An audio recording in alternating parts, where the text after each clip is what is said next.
박정호의 손에 잡히는 경제 플러스.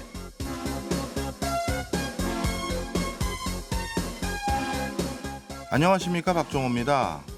오늘 한국부동산원의 청약 신청 사이트 청약홈이 마비될 뻔했습니다. 수십억 원의 시세 차익이 기대되는 무순위 청약이 진행됐기 때문인데요. 예상대로 100만 명 이상이 몰렸습니다. 도널드 트럼프가 미 대선 후보로 사실상 확정되면서 산업계에 불안감이 들이오고 있습니다. IRA, 인플레이션 감축법에 부정적인 트럼프가 각종 보조금 혜택을 없애버릴 수도 있다는 우려 때문인데요. 트럼프 리스크, 잠시 후 갓잡은 경제에서 자세히 알아보겠습니다. 이어지는 증시 열렸다에서는 마침내 공개된 기업 밸류업 프로그램 속속들이 들여다보겠습니다. 오늘도 유튜브로 함께할 수 있습니다. 2월 26일 월요일 박정호의 손에 잡히는 경제 플러스 광고 듣고 시작합니다.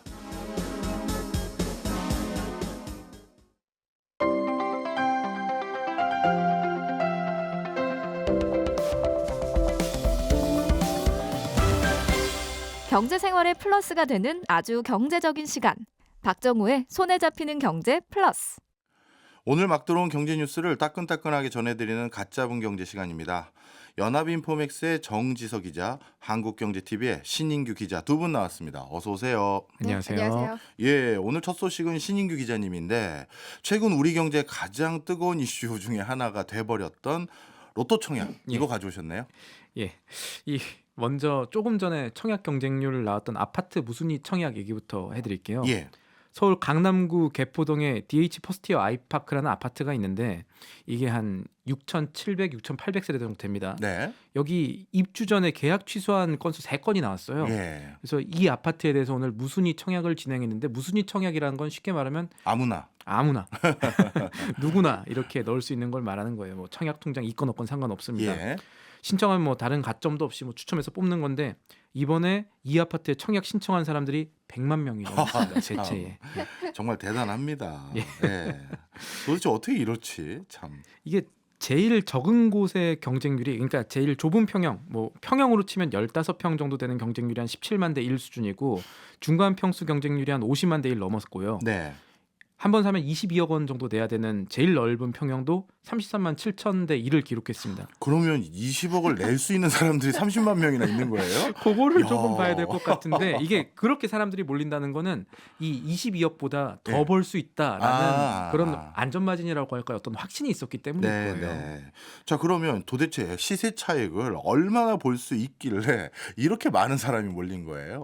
아까 제가 세 곳이라고 말씀드렸는데 각각 이 전용 면적 기준으로 34제곱, 59제곱, 132제곱미터 이렇게 나왔습니다.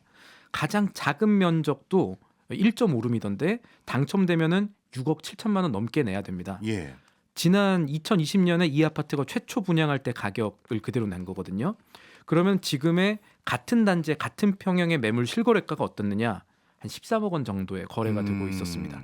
그래서 이거 뭐 취득세 고려해도 몇억 원 정도는 시세 차익 볼 수 있고 네. 가장 큰 평형 같은 경우는 아까 말씀드렸던 것처럼 22억 원인데 예. 실거래가가 40억 원이 넘어갑니다. 그래서 20억이 넘네요. 예, 그래서 요거는 되기만 하면 로또라는 말이 나오고 있는 겁니다. 이야, 작은 곳은 몇 억, 큰 곳은 20억 정도의 시세 차익을 기대할 수 있다면 이거 100만 명 몰릴만 하네요. 그렇죠. 그래도 좀 주의할 부분은 있습니다. 일단 이 아파트 같은 경우는요, 아직 강남구청에 준공 승인이 안 나가지고 예. 주택담보대출이 안 돼요. 음. 준공 승인 안 난 이유가 내후년은 돼야 완공을 낼 이 추가 공사가 있기 때문인데 요거는 입주 전까지, 그러니까 주택담보대출 받아가지고 이 집 산다 이 전략을 지금 쓸 수가 없다는 얘기가 네. 되는 거고요.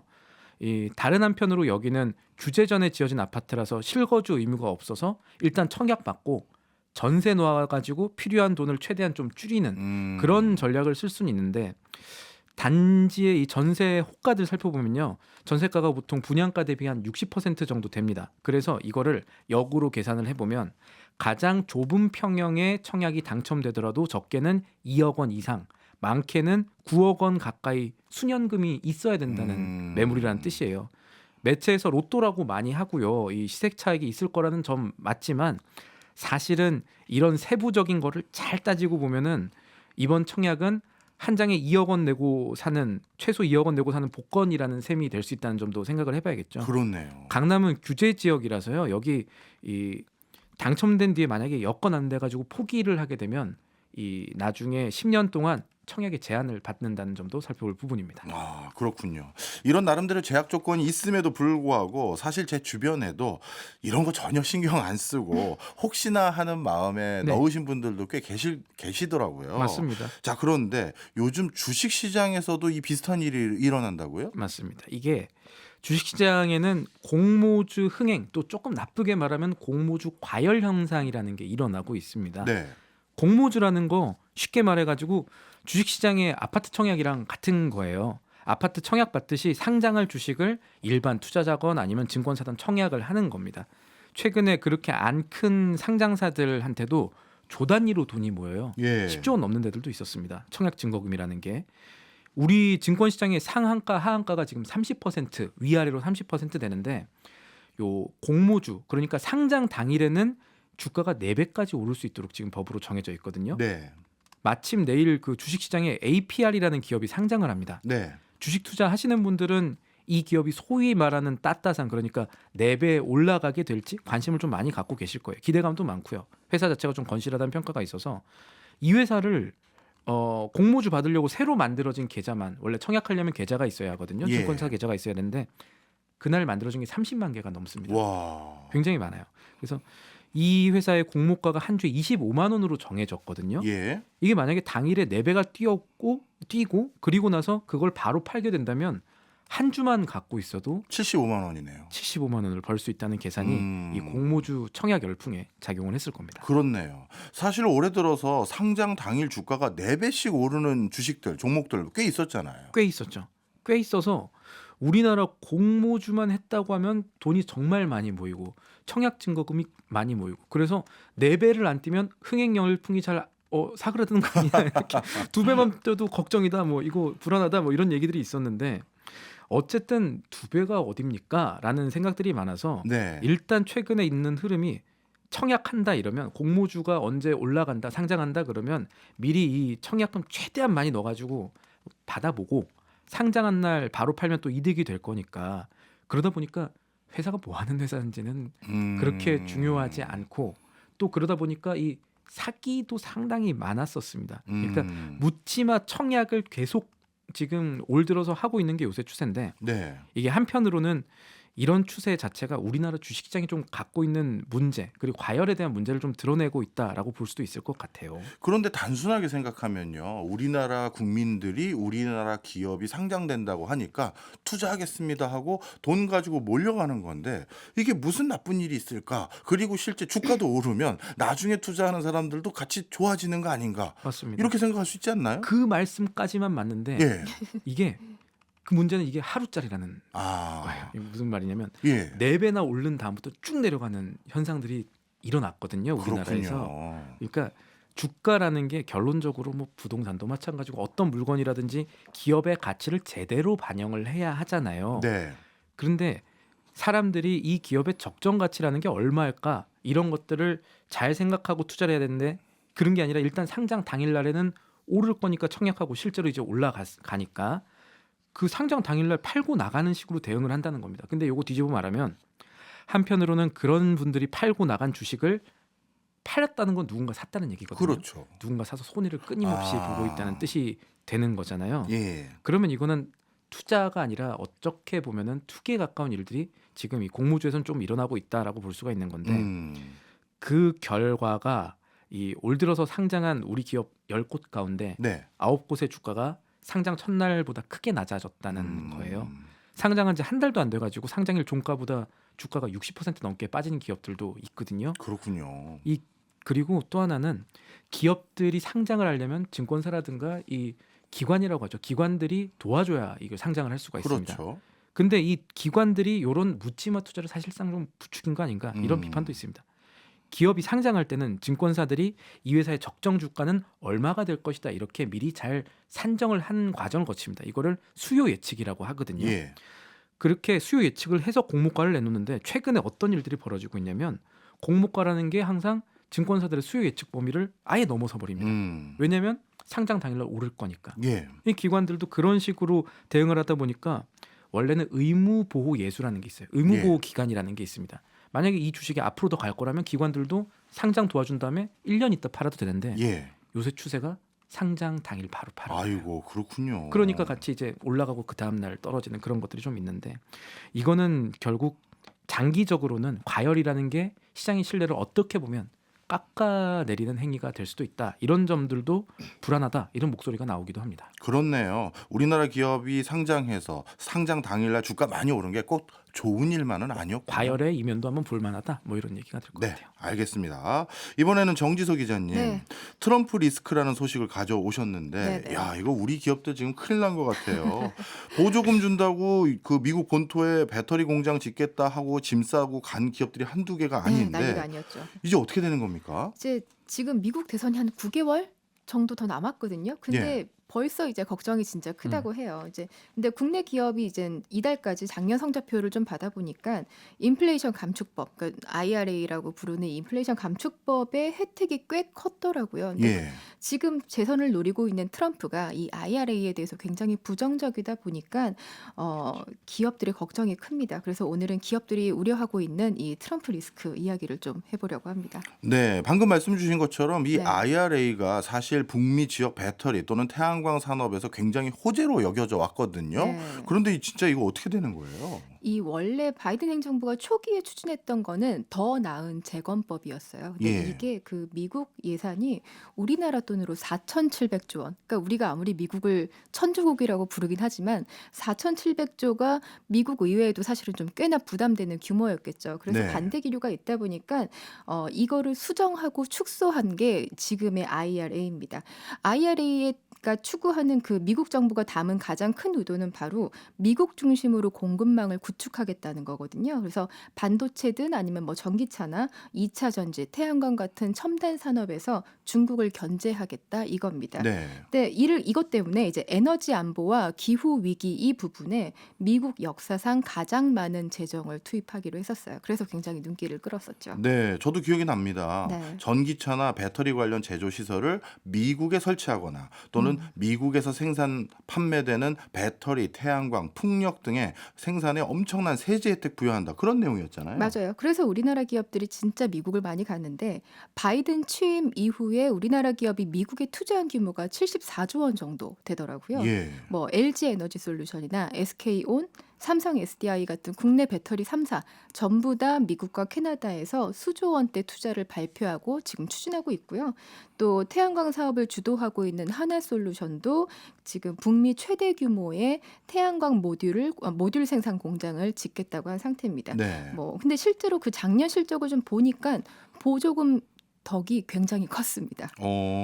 실질적으로 당기 순이익이 꽤 있었나 보죠. 네, 그 국내 1위 배터리 제조 기업인 LG 에너지 솔루션 같은 경우에는 작년에 2조 2천억, 그러니까 영업이익이 역대 최대를 기록했는데 네. 여기서 7천억 원 정도가 IRA 보조금이었어요. 그리고 SK온 같은 경우에는 이제 6천억 원 정도 적자가 나긴 했지만 직전 연도와 비교하면 적자 폭이 절반 정도 줄어든 거고요. 여기에도 지금 IRA의 보조금이 6천억 원 정도는 더해진 걸로 추정되고 있습니다. 예. 또 하나솔루션 같은 경우도 작년에 2천억 원 정도의 순회를 봤는데 올해는 최대 여기도 6천억 원 정도는 가능하지 않을까 하는 추정치가 나오더라고요. 와, 실제 규모를 들으니까 확 와닿네요. 네. 이 IRA법으로 국내 기업들이 작년에 받은 보조금이 수천억 원씩 달하는 거네요. 네. 발음도 잘 안 돼요. 수천억 원에 달하는데 착각하면 안 되는 게 이게 실제로 돈이 입금된 거는 아닙니다. 네. 그러니까 회계 장부상에만 반영을 한 거고요. 이 세액공제 부분의 경우에는 분기마다 생산량을 따진 다음에 미국 세제 당국에 보조금을 신청하는 구조더라고요. 그러니까 지금까지 받았다 하는 이 보조금은 정확히 말하면 앞으로 받을 돈입니다. 예. 그러니까 실제로 그리고 받기까지는 그 신청하고 나서 물리적으로 한 1년 이 정도 걸리는 걸로 알려져 있습니다. 그 전에 이제 트럼프 행정부가 만약에 들어서게 네. 되면요, 네. 이 IRA 보조금 혜택은 그냥 아예 없어지는 겁니까? 그래서 이제 기업들의 걱정이 커요. 물론 뭐 소급 적용을 하지는 않겠죠. 근데 일부 기업들 사이에서는 그래서 보조금 혜택을 조기에 매각해 가지고 좀 리스크를 해지해야 되는 거 아니냐 이런 의견도 있다고 해요.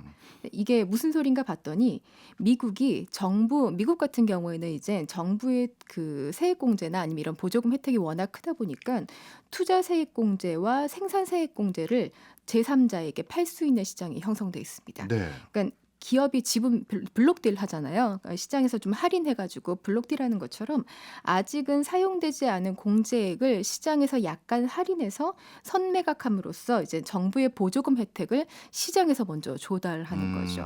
근데 이게 실제 사례도 얼마 전에 있었어요. 네. 미국의 태양광 기업인 퍼스트솔라가 최근에 7억 달러, 그러니까 우리나라 돈으로 치면 한 1조 원 정도 되는 그 보조금 혜택을 그러니까 사용되지 않은 생산세액 공제 혜택을 한 사모펀드에 매각했습니다. 예. 그러니까 기업 입장에서 보면 먼 미래에 있는 회계상 이익을 단기간에 매각해서 투자 재원도 마련하고 또 어떤 정책 리스크를 방어했다 이 정도로 정리할 수 있을 것 같아요. 네, 방금 언급해 주신 그런 기업의 사례들이라는 건 네. 결국 미국의 배터리나 태양광 시장의 수요가 줄어들 거라는 그런 판단을 했기 때문에 가능한 행동이잖아요. 그렇게 보여요. 근데 사실 이 IRA 같은 경우에는 이제 민주당이나 공화당 다 이견이 없었던 법안, 그러니까 진짜 초당적으로 합의됐던 법안이었거든요. 네. 그래서 뭐 트럼프 행정부가 들어선다고 하더라도 단숨에 법안이 폐지까지 가기는 쉽지 않아 보입니다. 특히 이 IRA의 수혜 지역으로 불리는 조지아주나 뭐 텍사스주 같은 경우가 또 뭐 유독 또 공화당 우세 지역이 많은 지역이라고 해요. 그래서 이제 이 법안 덕에 일자리가 창출됐던 효과들도 꽤 크기 때문에 그걸 무시하기는 어렵지 않을까 이렇게 보고 있는데요. 대신에 기존 법안이 유지된다고 하더라도 혜택의 규모가 줄거나 예. 아니면 보조금의 실제 수령 시점이 늦춰질 수는 있겠죠. 그것도 사실은 기업들한테는 굉장히 우려되는 부분일 수 있잖아요. 그렇죠. 네, 그리고 특히 지금 트럼프가 그 친환경 정책들에 대해서는 폐지나 또는 관련 예산을 삭감하는 걸 지속적으로 이제 주장하고 있다 보니까 IRA에 정말로 정부 기조가 부정적이다. 그렇다면 당연히 해당 시장의 수요 자체가 위축되는 거 아닐까 하는 기업들의 우려가 점점 커지고 있습니다. 네, 뭐 트럼프 입장에서는 바이든 대통령이 추진했던 거 하나도 하고 싶지 않을 마음 뭐 제가 충분히 이해는 그럴 수 하는데 있겠죠. 네. 그러면 트럼프가 추진하겠다는 뭐 남다른 공약은 있습니까? 일단은 뭐 아무래도 그 수출 장벽을 높여야 되니까 예. 모든 수입 상품에 대해서 약 10% 수준의 보편적인 관세를 부과하겠다는 게 대표적이고요. 또 그린 뉴딜 같은 이제 바이든 행정부에서 추진했던 환경 공약은 대부분 폐지를 선언한 상태입니다. 그러니까 뭐 전기 자동차를 2030년까지 의무화하겠다 뭐 이런 공약이라던가 아니면 자동차 배출량을 감축하겠다 했던 정책을 지금 다 없던 일로 만든 상태고요. 또 파리 협정도 탈퇴하겠다고 언급했습니다. 이제 무엇보다도 또 기업들이 신경 쓰고 있는 건 아마 기업의 중국에 대한 투자나 아니면 계약을 금지하는 것 같은 이제 대중국 견제를 대폭 강화하는 부분에 굉장히 기업들이 신경을 곤두세우고 있더라고요. 네, 방금 말씀 주신 것처럼 네. 공약이라는 세부 내용을 뜯어다 보면 결국 우리는 트럼프 리스크라고 부르긴 하지만 네네. 본질적으로는 그냥 자국 산업 경쟁력 유지하기 위해서 보호무역주의 이걸 더욱더 강화하는 그런 기조와 특히 그 과정에서 중국을 견제하는 움직임이잖아요. 그런 해석이 가장 많고요. 그 얼마 전에 블룸버그 통신에서 이런 기사 났었는데 4년 만에 이제 트럼프와 바이든이 맞붙는 거잖아요. 네. 이들의 리턴 매치에 대해서 어차피 누가 대통령이 되든 패자는 중국이다. 이렇게 이야기를 했더라고요. 예. 그러니까 사실 결과와 관계없이 중국 때리기는 더 세지는 게 이제 정말로 불보듯 뻔하고요. 그러다 보니까 이제 기업들 사이에서는 이 생각을 하는 것 같아요.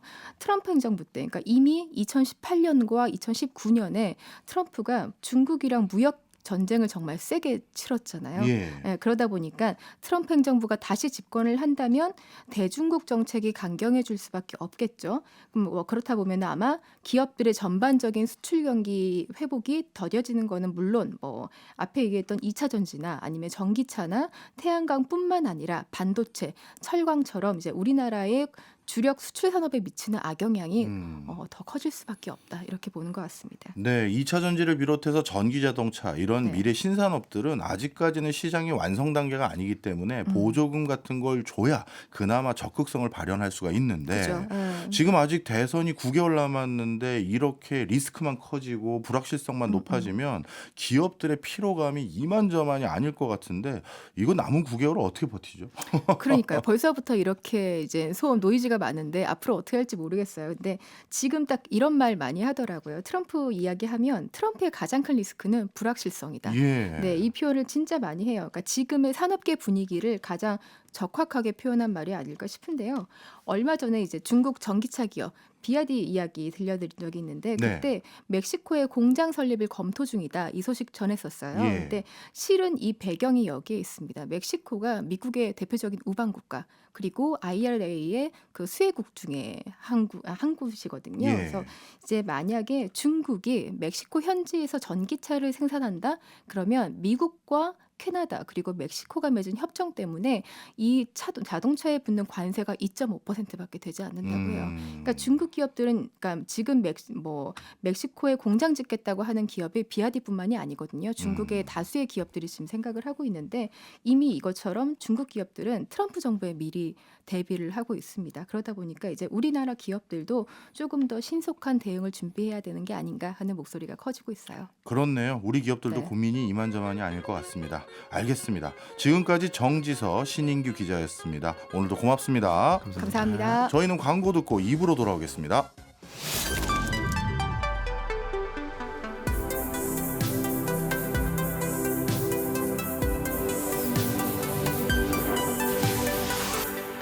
박정우의 손에 잡히는 경제 플러스. 주식시장의 흐름을 알아보는 증시 열렸다 시간입니다. 오늘은 신한투자증권의 이선엽 이사 모시고 드디어 공개된 기업 밸류업 프로그램 이번 주 주요 증시 이런 것들 하나하나 짚어보도록 하겠습니다. 어서 오십시오. 예, 안녕하십니까. 예, 먼저 코스피 코스닥 오늘은 어떻게 흘러갔나요? 조금 쉬어가는 모습이었고요. 지금 말씀 주신 기업 밸류업 프로그램과 관련된 기업들이 오늘은 제법 조정을 많이 받았습니다. 그러면서 코스피가 한 20포인트 하락해서 2647포인트에 마감을 했고요. 코스닥은 1.17포인트 마감한 867.07이었으니까 40이었으니까 오늘 뭐 전체적으로 놓고 보면 시장의 가장 큰 이슈는 누가 뭐라 그래도 기업 밸류업 프로그램이었다. 이렇게 보셔도 되겠습니다. 네. 그런데 밸류업 프로그램이 공개됐는데 오히려 관련 종목은 떨어졌다라고 하니까 어찌 보면 시장이 실제 내용에 대해서 잔뜩 실망한 거 아니냐 이렇게 판단해도 될까요?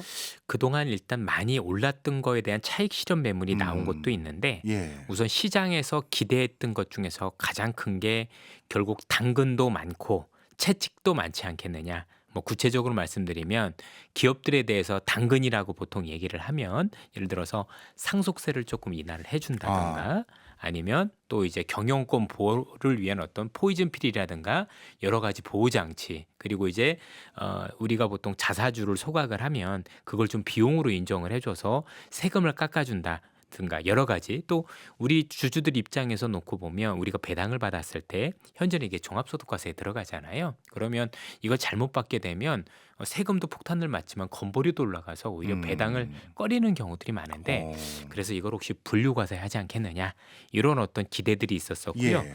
당연히 여기에 대해서 이런 당근을 줬으면 기업들은 이제 채찍을 맞는 거잖아요. 예. 그래서 뭔가 강제할 거다. 예를 들어서 일본처럼 공시도 의무화하고 뭐 어떻게 하겠다는 이행 계획서 이런 걸 내라. 뭐 이럴 줄 알았는데 두 개 다 없었던 거죠. 해보니까 생각보다 당근도 별로 없는 것 같고 이거 뭐 강제성도 없고 그러면 정말 이 기업 밸류 프로그램이 온전할 거냐 누가 기업 밸류 프로그램과 관련해서 기업들이 나설 것이며 뭐 자율성이라고 하는데 누가 여기에 관련해서 할 거냐에 대한 어떤 우려들 이런 것들이 오늘 하루 종일 시장에서 회자가 되었다라고 보시면 될 것 같습니다. 네. 좀 희한해 보이는 게 뭐 표창을 준다 이런 내용도 있더라고요. 예, 이건 그렇습니다. 뭡니까? 뭐 전체적으로 이제 기업 밸류 프로그램 자체가 보면 우선 가장 큰 틀이 기업 자율에 맡기겠답니다. 예. 그래서 기업들이 전반적으로 현재 상황을 판단을 하고 계획을 세웁니다. 우리가 앞으로 기업을 어떻게 밸류하겠다는 계획을 세우고 뭐 이행을 하고 여기에 대해서 잘하면 1년마다 어느 정도 이렇게 봐가지고 아 잘했구나라고 하면 표창을 주고 표창을 받는 기업 같은 경우는 이제 세제 혜택이라고 보통 많이 그러죠. 그래서 뭐 모범 납세자 뭐 이런 것도 한다든가 예. 여러 가지를 하겠다라는 그런 어떤 것으로 이어진다라고 보여지는 건데 예. 무슨 조금 중고등학교 이런 어떤 상 주는 것 같아요.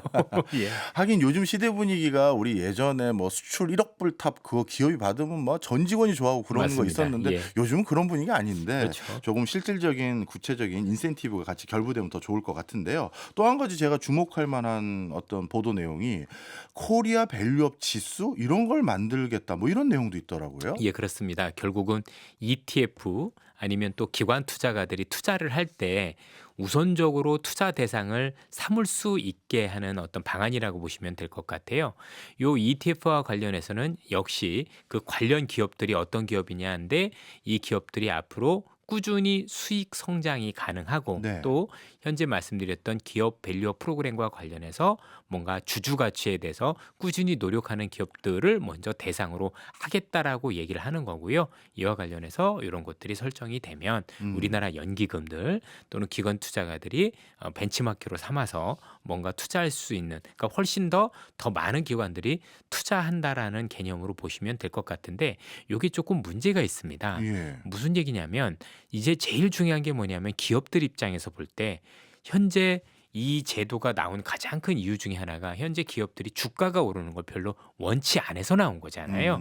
지난번에도 제가 나와서 잠시 설명을 드렸지만 기본적으로 현재 우리나라 같은 경우는 사실 제일 문제가 지배구조 문제가 있거든요. 예. 그렇죠? 이 거버넌스라고 보통 그러는데 지배구조 자체가 사실 대기업 총수 체제 흔히 얘기하면 내가 그 기업에 대한 주식을 많이 갖고 있지 않은데 순환 출자란 형태를 통해서 그 그룹을 지배하고 있는 상황이고 또 향후에 이런 것과 관련해서 혹시 상속 이슈가 생겼었을 때 예. 세금이 거의 큰 기업들 같은 60%에 달하다 보니 주가가 오르지 않는 걸 원하고 있는데 뭐 이것 좀 한다고 해서 오히려 주가가 오르면 앞서 말씀드린 것처럼 당근이 없이 주가가 오르면 더 안 좋잖아요. 그렇네요. 그렇죠? 그럼 그 기업들 입장에서는 이런 거 만들어 놓는다고 해서 사실 들어올 유인이 그렇게 많겠느냐 여기에 대한 생각도 해볼 수가 있을 것 같아요. 아, 그렇군요. 예. 그리고 또 한 가지는 정부 차원에서 투자 지표를 비교 공표한다 이런 내용이 있었는데요. 이 얘기는 달리 말하면 어느 기업이 투자하기 더 좋은지 순위 매겨서 발표한다 뭐 이런 내용이에요. 맞습니다. 뭐 전체적으로 이 기업들과 관련해서 이 기업들이 여러 가지 지표들이 있을 거잖아요. 보통 우리가 이 밸류 프로그램과 관련해서 제일 먼저 나온 지표가 우리가 알고 있는 PBR 1배 그렇죠? 네. 청산 가치라고 보통 얘기를 하는데 PBR 1배 미만 기업들을 대상으로 했지만 사실 모두 다 아시는 것처럼 PBR 1배 미만만 가지고는 싸다라고 얘기를 할 수 없고 자기 자본 이익률이라고 하는 거 보통 ROE라고 하는데 이런 것들도 배당 성향이라든가 아니면 우리가 알고 있는 주주 가치와 관련된 자사주 매입소가 이런 것들을 모두 통합을 해서 지표로 삼고 그래서 각 기업별로 비교를 했었을 때 어떤 기업들이 더 잘하고 있는지 보여주고 그럼 투자자들이 볼 때는 이 기업이 기업들의 가치를 높이기 위해서 더 많이 노력하는구나 이런 거 알기 위해서 이렇게 한다라고 보시면 되겠는데 이건 역시도 결국 원료는 딱 하나예요. 네. 그래서 기업들이 원할 거냐 이거죠. 그렇죠? 그래서 앞서도 말씀드렸지만 이 법의 이 방안의 가장 중요한 부분은 뭐냐면 결국 앞서도 보여드렸지만 기본적으로 기업들이 자율적으로 들어와야 되잖아요. 예, 그렇죠. 그럼 기업들이 자율적으로 들어올 때 내가 주가도 올라도 대단히 좋아. 오히려 자사주를 사고 소각하는 게 훨씬 더 낫고 배당을 주는 게 더 유리해라는 쪽으로 대주주들이 또는 기업의 오너들이 생각할 때 뭔가 효과가 있지 않겠습니까? 네. 아무리 밑에서 주주를 위해서 한다라고 하더라도 결정을 하는 건 결국 대주주들일 거고 이 대주주들을 움직일 수 있는 당근이 먼저 제가 볼 땐 크게 나오지 않는다라면 사실 이런 소소한 대책들은 제가 볼 때는 사실 공연불에 그칠 가능성이 높다라고 보셔야 될 것 같습니다. 네, 방금 이사님께서 말씀 주신 것처럼 이번에 발표된 내용이 아주 구체적인 당근책과 어찌 보면 채찍이 좀 부재한 느낌은 이게 다 국회 통과해야지만 만들어질 수 있는 거이기 때문에 이렇게 된 건가요? 맞습니다. 사실 첫 술에 배부를 수 없다고 오늘 시장에서 실망은 제가 볼 땐 좀 이르다라고 생각을 한 게 오늘 발표하시는 분들도 이제 첫걸음일 뿐인 거고 예. 앞으로 더 많은 것들이 기다리고 있다라고 얘기를 했습니다. 당장 5월부터 2차 회의가 있을 예정이고요. 그러면 궁극적으로 앞서 말씀드렸던 그 당근과 관련된 많은 정책들은 정부가 단독적으로 할 수 있는 법안은 아니고 네. 주로 세금과 이런 거 관련 이슈가 돼 있기 때문에 결국 의회에서 우리가 보통 여당과 야당이 같이 합심을 해서 해줘야 되는 부분이 있습니다. 네. 그래서 지금 섣부르게 발표를 했는데 음. 사실 나중에 국회에서 어떻게 될지 모르는 거잖아요. 네, 선거도. 그렇죠. 그래서 이런 것들 5월에 얘기한 것도 결국 총선 이후에 큰 그림이 그려지고 나서 구체적으로 어떻게 가져갈 것인지 조율하기 위해서라고 얘기를 했고요. 이와 관련해서 오늘 그 금융위 부위원장이 발표할 때 지금 네. 기자분들이 질문을 줬거든요. 예. 혹시 이런 세제와 관련된 부분과 관련해서 앞으로 뭔가 할 방안 가능성이 있느냐 했더니 예, 그럴 가능성이 높다라고 얘기를 한 거 보면 지금 실망하기보다는 궁극적으로 기업들이 움직일 수 있는 당근을 현재 준비하고 있는 게 확실해 보이고 예. 그 준비는 아무래도 총선 이후에 구체적으로 이렇게 할 거고 그리고 어떻게 할 거고에 대한 방안들이 나올 것 같아서 그때 한번 보셔야 될 것 같은데 일본도 비슷했어요. 네. 일본도 이런 정책을 내놨었을 때 한 번에 걸쳐서 했던 게 아니라 분기마다 한 번씩 정책을 발표를 하면서 그 관련 기업들이 한 단계씩 레벨에 된 모습을 보였기 때문에 오늘 모든 것들이 안 나와서 실망하시기보다는 5월 이후에 정부가 기업들을 움직일 수 있는 당근책으로 어떤 것들을 제시하는지 먼저 보실 필요가 있겠습니다. 네. 뭐 아직까지 구체적인 방안은 나오진 않았습니다만 그래도 시장에서 오늘 외국인이라든가 기관 투자자들 이런 밸류 프로그램에 대한 반응은 어땠습니까? 전체적으로 현재는 더 지켜보자 쪽이었었고요. 실망하진 않았습니다. 외국인들 같은 경우는 1,000억 정도 주식을 샀거든요. 그래요? 오히려 팔지 않았고 예. 그리고 그 매수한 종목들 보면 이 기업 밸류업과 관련된 기업들을 여전히 매수를 하고 있었습니다. 예. 예컨대 보험업종이라든가 은행이라든가 이런 관련 기업들을 지속적으로 사들이고 있는 것 보면 외국인들이 입장에서 놓고 보면 이번에 있었던 정부가 추진하고 있는 이 정책 자체가 일회성이 아니라 뭔가 주식시장을 구조적으로 바꾸기 위한 어떤 일환이라고 현재 보고 있는 것 같고 전반적으로 5월 이후에 좀 더 실효성 있는 그런 정책이 나올 가능성이 높다고 판단을 하고 있는 것 같습니다. 네, 알겠습니다. 자, 우리나라 같은 경우는 박스권에서 탈출하기 위해서 지금 밸류업 프로그램 이런 것까지 만들고 있는 상황인데 정작 미국은 장이 너무 좋아요. 맞습니다. 뭐 S&P 500 같은 경우 뭐 연일 최고점을 갱신하고 있으니까요. 그래서 미국 증시에 투자하면 되나 이렇게 생각하고 있었던 분들도 계실 텐데 그런데 정작 투자의 귀재인 워렌 버핏은 투자할 곳이 없다는 발언을 했네요. 이건 뭔 소리입니까? 워렌 버핏이 사실 이분 같은 경우는 가치 투자자인데 예. 현재 시장을 움직이고 있는 기업들 같은 경우는 대부분 성장주에 해당을 합니다. 예. 그러다 보니 어떻게 보면 이분 입장에서는 워렌 버핏이라는 분은 무조건 올라가는 종목을 찾기보다는 당신의 어떤 그 안에 있는 그런 기준이 있을 거 아닙니까? 예. 그 기준에 맞는 기업들을 찾기 어렵다라고 얘기를 했다라고 보시면 되는 게 이번만 그랬던 게 아니라 대부분 성장주가 움직이는 시장에서 워렌 버핏이라는 분은 잘 움직이지 않았습니다. 예. 저도 이제 99년 닷컴 버블 때도 증시에 있었지만 그때도 워렌 버핏이라는 분은 주식을 이렇게 비중을 줄였었지 늘리지 않았었거든요. 예. 그래서 현재 당신께서 맞지 않는 뭔가 기준에 부합한 주식이 별로 보이지 않는다라고 얘기를 한 것 같고 뭐 구체적으로 이렇게 이야기하셨죠. 해외에선 이런 기업을 찾기가 어렵다. 또 미국에서도 지속적인 이익을 내고 내가 생각하는 기준에 부합하는 기업들이 소수에 불과하다. 이런 말씀을 주셨던 것 같습니다. 네. 본인이 걱정이 많이 돼서 그런지 주주 서한도 발송했다고 하더라고요. 원래 주주 서한은 이제 그 항상 그 주기적으로 이렇게 낸다라고 보시면 네. 될 것 같고요. 뭐 이번에 아시겠지만 주주 서한을 통해서 여러 가지 재미있는 말씀들을 하셨는데 재미있는 것 중에 하나가 현재 우리가 알고 있는 주식 시장이 카지노 같다라는 얘기를 하고 있습니다. 우리나라 아마 주식 투자하신 분들 알겠지만 요즘 주식 시장이 너무 변동성이 심하고 예. 시세 흐름도 너무 빨라서 야 이게 투자하는 게 맞느냐 하는데 미국도 이와 다르지 않습니다. 밈 주식이라고 보통 그러죠. 뭐 누가 이렇게 펌프질하고 뭐 안 사면 안 될 정도로 이런 어떤 현상들이 있다 보니까 워렌 버핏도 여기에 대해서 좀 얘기를 했다라고 보시면 될 것 같고요. 특히 이 주주 서한에서는 단순하게 만약에 내가 이렇게 하겠습니다. 그러니까 즉 내가 얼마가 현금이 있고 포트폴리오는 어떻게 바뀌었습니다라는 얘기도 있고 시장에 대해서도 이런저런 평가를 내리는 여러 가지 요인들도 있었고요. 네. 그래서 전체적으로 워런 버핏이라는 분이 시장에 대해서 어떻게 평가를 하고 또 교체 종목들을 통해서 시장의 방향성을 투자자들한테 조금 이해를 구하는 그런 어떤 서한을 보낸 거라고 보시면 될 것 같고요. 이번에 잘 아시겠지만 그 찰리 먼거가 얼마 전에 네, 자꾸 하셨죠. 그죠? 자꾸 하셨죠. 그래서 거기에 대한 그리움도 조금 아, 나왔었던 것 같습니다. 네. 혹시 이번 주주 서한에는 그래도 투자할 거 없다고 말씀 주셨지만 그래도 나는 아직까지 이 종목은 더 갖고 있을 겁니다. 이렇게 추천하거나 언급하신 종목은 없습니까? 있습니다.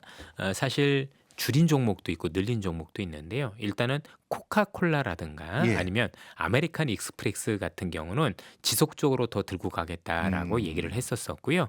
또 기존에 있었던 기업들 중에서 굉장히 큰 기업인데 옥시덴탈 페트롤리움이라 그래서 예. 보통 우리 셰일가스 기업이거든요. 요 기업도 꾸준히 들고 가겠다. 그리고 미국 기업은 아니지만 일본의 5대 상사 같은 경우도 예. 지속적으로 들고 가겠다라는 얘기를 했습니다. 음. 재밌는 거 뭐냐면 이번에 들고 가겠다라는 일본의 5대 상사를 예를 들면서 예. 이 5대 상사가 버크셔 해셔웨이 즉 워렌 버핏이 가진 그 회사의 어떤 그 투자 방향과 거의 일치한다라고 얘기를 해서 그럼 워렌 버핏이라는 분은 어떤 기업에 투자하느냐는 아이디어를 여기서 줬습니다. 예. 첫 번째 어떤 얘기를 했냐면 임원들에 대해서 과도하게 보수를 지급하지 않는다. 즉 뭐 기업이 좋아진다고 그래서 뭐 사장님이나 아니면 임주로한테 너무나도 보수를 주지 않는다라는 걸 첫 번째로 꼽았고요. 두 번째는 배당 많이 주는 거. 예. 3분의 1 정도를 배당을 주니까 주주 가치를 위해서 노력하고 있다는 점을 들었고 세 번째는 가지고 있는 현금을 다양한 사업을 통해서 향후 미래 성장 동력을 찾는 데 쓴다란다. 그래서 워런 버핏이라는 분은 전반적으로 놓고 볼 때 과도한 비용이 나가지 않는 기업들, 그다음에 주주 가치를 위해서 노력하는 기업들, 그리고 꾸준히 그 현금을 가지고 미래를 위해 투자하는 기업을 굉장히 중요시하구나라는 것을 일본에 투자된 기업들을 통해서 알 수 있었다. 이렇게 보시면 될 것 같고요. 워렌 반면- 버핏이 예. 원래 IT 쪽은 잘 투자 안 하는데 예, 그래도 그렇습니다. 애플 사서 화제됐었잖아요. 그렇습니다. 근데 이 애플을 IT라고 보고 있지는 않은 것 같아요. 지금 앞서도 말씀드렸던 그 코카콜라라든가 예. 애플 같은 기업들 공통점들 보면 우리나라 삼성전자 같은 건 투자를 안 하잖아요. 예. 공통점들이 뭐냐면 삼성전자라든가 한국 기업들 같은 경우는 기업 이익의 안정성이 없어요. 우리가 흔히 얘기해서 뭐 반도체 경기가 좀 굉장히 올랐다가 예. 반도체 경기는 굉장히 안 좋죠. 안정성이 없는 반면에 애플 같은 경우는 사실 아이폰만 파는 게 아니라 예. 자기 나름대로의 어떤 그 여러 가지 아이폰과 관련된 그 여러 가지 생태계를 구축해놓고 있잖아요. 그래서 iOS를 중심으로 iOS를 한. 중심으로 네. 해서 그래서 생각보다 그 생태계를 중심으로 해서 이익의 안정성이 높기 때문에 사실 굉장히 이걸 투자했다라고 보시면 되고 코카콜라도 마찬가지잖아요. 그죠? 여러분도 아시겠지만 코카콜라가 어느 정도 대단하냐면 옛날에 2차 대전 때 독일군이 코카콜라가 없어서 난리가 난 적이 있었어요. 예. 그래서 독일에서 도저히 안 되겠다. 코카콜라를 대신할 게 뭐냐라고 만들었던 게 환타라는 거거든요. 예, 그때 그렇죠. 환타가 태어났지 예. 않습니까? 그럴 정도로 지금 신흥시장 열릴 때마다 코카콜라에 대한 어떤 그 이익의 안정성도 성장률은 계속 높잖아요. 그래서 다른 것들보다도 이익의 안정성이 되게 높다고 볼 수 있고 앞서 말씀드렸던 옥시덴탈 페트롤리움 같은 경우는 되게 재밌는 회사인 게 예. 이 셰일가스로 인해서 돈을 엄청 벌고 있어요. 특히 유럽에 10년 정도 고가로 계약을 해놔서 예. 지속적으로 이익은 늘어나는데 이 기업이 설비 투자를 더 안 해요. 어. 그러니까 돈은 더 안 쓰는 거죠. 예. 근데 배당하고 자사주를 엄청 사서 매각을 해요. 그러니까 주주 가치 환원은 엄청나게 한다는 얘기죠. 그러니까 예. 최소한 10년 정도는 보고 투자를 하신 거다라고 보시면 되겠습니다. 네. 반면 판 기업도 있죠. 뭐예요? 일단은 애플을 조금 팔았습니다. 그래요? 원래 보유 비중 중에서 현재 애플이 한 50% 정도로 제일 많았는데 예. 많지는 않고요. 한 1% 정도 줄였다라고 보시면 되고 여기에 또 DR 호튼이라는 회사를 팔았는데 네. 이 회사는 미국에 있는 건설업체 오. 우리로 얘기하면 무슨 GS 건설 이런 건설업체라고 보시면 되는데 네. 줄인 이유는 차익 실현입니다. 음.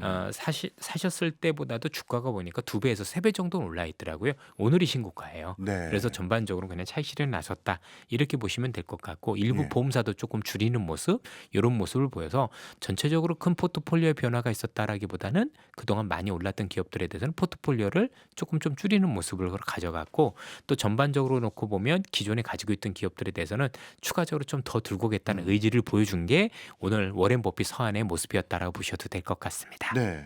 사실 워렌 버핏 같은 대가도 나름대로 뭐 어마어마한 이유들이 있으시겠죠. 근데 요즘 우리 같은 일반인들은 무조건 AI주, 시장을 뭐 견인하는 게 엔비디아를 비롯해서 상위 1등부터 5등 회사가 전부 AI로 분류되는 맞습니다. 회사들이잖아요.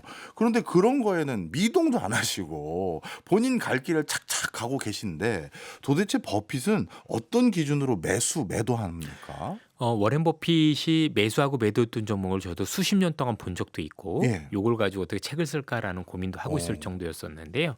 일단 워렌 버핏이라는 분은 가치 투자자인데 퓨전입니다. 네. 그러니까 뭐 가치 투자라고 해서 뭐 PBR 싸고 이런 거라는 게 아니라 항상 어떻게 하냐면 기업들을 미리 골라놔요. 즉 앞서 말씀드렸던 항상 이익의 안정성이 높고 그리고 또 보통 해자라고 보통 그러죠. 예. 진입 장벽이 높은 아. 회사들을 많이 봐요. 앞서 말씀드린 코카콜라라든가 이런 기업들, 네. 애플 같은 경우도 굉장히 진입 장벽이 높잖아요. 그렇죠. 그 아성을 깨치기 어려운 기업들이 있으니까 이런 기업들을 보고 있다가 항상 위기 때 사는 공통점들이 있습니다. 그러니까 기업이 좋다라는 건 알고 있지만 당연히 경제가 좋거나 아니면 주식시장이 좋을 때는 비쌀 거 아니겠습니까? 예. 이걸 가만히 기다리고 있다가 2008년 금융위기 때도 그렇고 또 아니면 우리가 코로나 때도 주가가 많이 빠졌었잖아요. 네. 그 기업들의 비중을 확 늘렸어요. 아. 그래서 항상 우리는 보통 뭐 싼 기업들을 찾아서 보통 연구한다라면 이분은 예. 그렇지는 않고요. 좋은 기업들을 물망에 놓고 있다가 예. 이 기업들이 위기 때 싸지면 기회를 그때 보는구나. 기회를 봐서 조금 이제 우리하고는 좀 다른 모습, 우린 뭔가 새로운 걸 찾는다라면 이분은 기본에 있던 걸 가지고 훨씬 더 기회를 통해서 싸게 살려는 그런 모습들을 봐주는 게 우리하고 조금 다른 모습이다라고 보시면 될 것 같고 예. 당연히 주가가 오르는 건 성장만 있는 게 아니라 거기 반드시 앞서 말씀드렸던 주주가치 제고라는 게 꼭 예, 있는 예. 거잖아요. 그래서 배당을 많이 주고 특히 자사주를 사서 속아가는 기업들에 대해서 굉장히 긍정적인 생각을 가지고 계신 분이다라고 보시면 되겠습니다. 그러면 워렌 버핏의 그 투자 성향을 지금 말씀 듣고 보니까 지금 주식시장을 견인하고 있는 AI 관련한 종목들은 어떤 회사가 아직 해자를 구축할 만큼 공고해진 회사 아직 판결 안 났다. 그리고 그 충분히 성과를 보여서 주주 가치를 실현하기보다는 지금은 투자를 더 해야 하는 그런 회사들로 봤다. 이렇게 봐도 될까요? 정확한 지적이십니다. 네. 왜냐하면 결국엔 애플도 투자를 하셨거든요. 예. 결국 IT에 투자를 안 한다가 아니라 지금 사실 같은 경우는 AI 관련해서는 아직까지는 좀 앞서 나가는 기업들이 있지만 춘추전국시대인 거잖아요. 누가 나중에 어떻게 될지 모르는 그런 예. 거고 아직까지 전체적으로 이 AI 관련 기업들이 비즈니스 모델도 확정돼 있지 않죠. 궁극적으로 지금 AI 관련 기업들 같은 경우는 보통 우리가 파운데이션 모델이라고 하는데 기본 모델을 조금 더 강력하게 만들기 위해서 그래서 뭐 GPU도 사고 뭐도 그래서 굉장히 좀 성능 개선에 보고 있기 때문에 나중에 지금 말씀 주신 것처럼 어떤 기업이 AI와 관련해서 와, 이 기업은 다른 기업에 비해서 엄청 차별화돼 있고 이건 넘어설 수 없는 넘사벽이야. 그리고 이것 자체가 결국 향후에 안정적인 이익을 창출을 할 것 같아. 만약에 이런 어떤 부분들이 나온다라면 지금 있는 기업들 중에서는 충분히 매수할 만한 요인이 될 수 있다라고 보여지고 뭐 애플도 그랬었고 또 몇몇 기술주도 그랬었던 걸 보면 네. 제가 볼 땐 그 가능성도 배제할 수는 없다라고 생각이 듭니다. 그렇군요. 가끔 이제 버핏은 주주 서한을 통해서 주주와 소통을 하는데 네. 이번에 만약에요 우리가 버핏한테 좀 편지를 써서요 한국에서도 밸류업 프로그램도 하고 여러 가지 체질 개선을 하는데 한국 기업도 좀 투자 많이 하라고 뭐 연락할 방법은 없습니까? 사실 이런 그 요구들이 없지 않은 걸로 알고 있습니다. 예. 나름대로 또 이런 것도 편지를 보내는 분이 저는 있는 걸로 알고 있었고 예전에 그래서 한번 한국에 오셔서 투자를 한 적도 있었어요. 그래요? 비상장 기업이었었는데 예. 광물과 관련된 기업들을 기억을 하거든요. 그런 기업도 있었고 또 워렌 버핏은 한국뿐만이 아니라 중국에도 투자를 했었잖아요. 예, 예. BYD라고 아까 뭐 전기차 관련 네, 기업 있었는데 그런 기업들도 보면 해외에서도 이런 비슷한 유의 기업들이 있다라면 특히 해자가 높은 기업들 뭔가 신흥국에도 있고 다른 국가에도 있지만 왜냐하면 이 기업들은 뭔가 다른 기업들이 구축하지 않은 엄청난 경쟁력이 있어. 이 경쟁력으로 바탕으로 앞으로 이익은 더 증가하면 증가했지 줄어들지 않을 것 같아. 그리고 이익도 굉장히 불안정하지 않고 안정성이 돼라고 하면 사실 한국에 있는 기업들도 충분히 노크를 할 거라고 보시면 되는데 아마 많은 투자자분들 한국 시장에 대해서도 많이 보셨겠지만 다른 건 몰라도 이익의 안정성 있는 기업을 찾기는 쉽지는 않죠. 그렇죠? 이익의 변동성이 너무 크다라는 어떤 우리나라 기업들의 단점이 있어서 그렇게 볼 수 있는 기업들이 그렇게 많지는 않은 것 같습니다. 알겠습니다. 또 한 번 급변하고 있는 주식시장 오늘 제대로 또 알았습니다. 지금까지 이선엽 이사였습니다. 고맙습니다. 예, 감사합니다.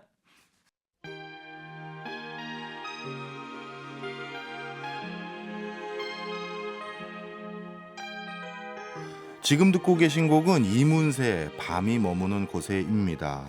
요즘 부동산 시장도 다양한 제도 개편이 있고요. 오늘은 또 주식 시장까지 다양한 부양책들이 나왔습니다. 복잡하고 머리 아픈 얘기들이죠. 하지만 밤은 원래 쉬는 시간입니다. 그래서 한번 오늘 쉬어가는 코너로 선곡해봤습니다. 박종호의 손에 잡히는 경제 플러스는 내일 저녁 8시 5분에 다시 찾아오겠습니다. 좋은 밤 되세요.